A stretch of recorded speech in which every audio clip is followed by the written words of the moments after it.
ओम श्री गुरुवे नमः। रहस्यमय ज्ञानगंज की अद्भुत यात्रा के वृत्तांत का 28वां अध्याय। गुरुदेव कहते हैं, ज्ञानगंज के महामानव अपने शिष्यों की तलाश में भी भटकते रहते हैं ताकि किसी योग्य शिष्य के मिलने पर उसका मार्गदर्शन कर सकें, क्योंकि यह दायित्व उन्हें उनके गुरुदेव और परम सत्ता से मिलता है। ज्ञानगंज के अथवा इस ब्रह्मांड के अति मानवों या महामानवों के लिए ये आवश्यक नहीं है कि वे ज्ञानगंज में ही विचरण करते रहें।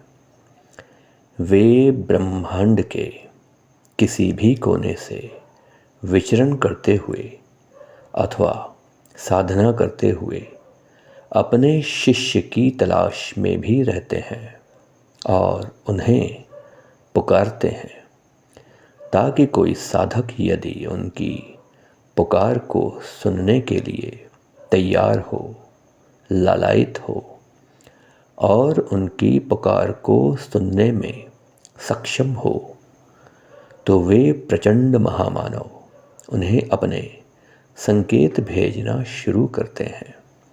पृथ्वी के किसी भी कोने में रह रहे साधक कैसे ज्ञानगंज के अथवा ब्रह्मांड के महामानवों की आवाज़ को या उनकी पुकार को सुन सकते हैं अथवा उनकी पुकार को सुनने के लिए सक्षम हो सकते हैं, इस विषय पर इस अध्याय में चर्चा की जाएगी। गुरुदेव कहते हैं, ब्रह्मांड के मानव अति मानव जिस ध्वनि के माध्यम से वार्तालाप करते हैं या जिन ध्वनि के माध्यम से पृथ्वी के साधकों को संकेत भेजते हैं, उन्हें नाद कहा जाता है। वार्तालाप के दौरान महामानवों की नाद में एक गूंज होती है अथवा महामानवों के नाद गुंजायमान होते हुए साधकों तक पहुँचते हैं। दरअसल उनकी नाद ब्रह्मांड के अनेक अवरोधों को भेदते हुए या अनेक अवरोधों से टकराते हुए साधकों तक पहुंचती है तो एक गूंज का रूप ले लेती है, क्योंकि इसके बिना वह ब्रह्मांड से पृथ्वी तक पहुंच ही नहीं पाएगी।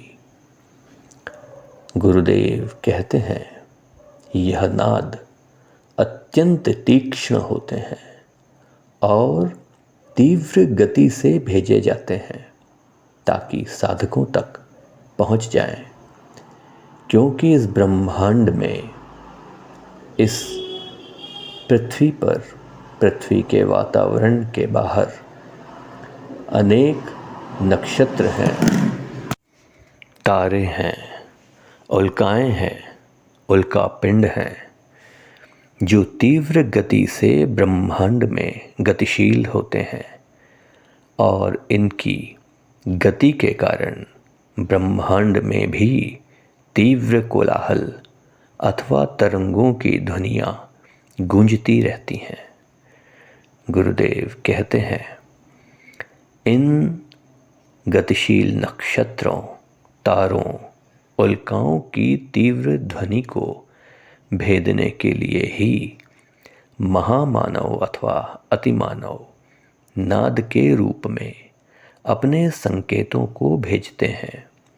इन संकेतों को पृथ्वी पर साधना कर रहे साधक कैसे सुन सकते हैं अथवा महामानवों या अतिमानवों की पुकार को सुनने के लिए स्वयं को कैसे सक्षम कर सकते हैं, इस विषय पर चर्चा की जाएगी रहस्यमयी ज्ञानगंज की अद्भुत यात्रा के वृत्तांत के 29वें अध्याय में।